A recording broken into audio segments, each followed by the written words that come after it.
ଦାନ କରିବାର ସୌଭାଗ୍ୟ ଆପଣଙ୍କୁ ମିଳିଛି କି? ଯଦି ହଁ, ସବୁଠାରୁ ବଡ଼ ଦାନ କ'ଣ ଜାଣନ୍ତି? ସେ ଦାନଟି ହେଉଛି ନିଜ ଶରୀରକୁ ଦାନ। ଶାସ୍ତ୍ର କହୁଛି ଶରୀର ମାଧ୍ୟମ ଖଳୁ ଧର୍ମ ସାଧନମ୍, ଅର୍ଥାତ୍ ଶରୀର ହିଁ ସମସ୍ତ ସତ୍କର୍ମ ଧର୍ମର ଏକମାତ୍ର ଆଧାର। ଆମେ ଜ୍ଞାନ କଥାମୃତ ଦାନ କରୁଛୁ, କିନ୍ତୁ ଆମ ଶରୀର ପ୍ରତି ପ୍ରାଥମିକ ଜ୍ଞାନ ଆମ ପାଖରେ ନାହିଁ। ଆମେ ଅନ୍ନ ଦାନ କରୁଛୁ, କିନ୍ତୁ ଆମ ଶରୀରକୁ ପୋଷକ ତତ୍ତ୍ୱ ଦେବାରେ ଆମେ ଅସମର୍ଥ।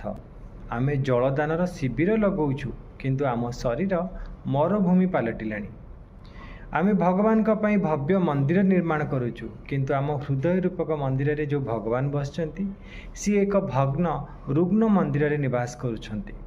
ଅକ୍ଷୟ ତୃତୀୟାରେ ନିଜ ଶରୀରକୁ ଦାନ କରନ୍ତୁ, ଏକ ନୂତନ ସୁସ୍ଥ ଏବଂ ସମୃଦ୍ଧମୟ ଜୀବନ।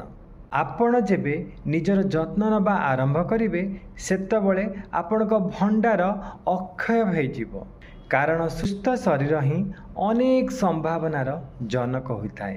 ଏହି ଅକ୍ଷୟ ତୃତୀୟାରେ ସୁସ୍ଥ ଜୀବନର ସଂକଳ୍ପ ନିଅନ୍ତୁ।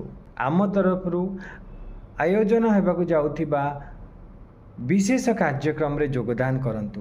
ନିଜକୁ ନିଜ ପରିବାରକୁ ସୁସ୍ଥ ଏବଂ ସମୃଦ୍ଧମୟ ଜୀବନ ଉପହାରରେ ଦିଅନ୍ତୁ। ରେଜିଷ୍ଟ୍ରେସନ ପାଇଁ ମେସେଜ କରନ୍ତୁ। ଧନ୍ୟବାଦ।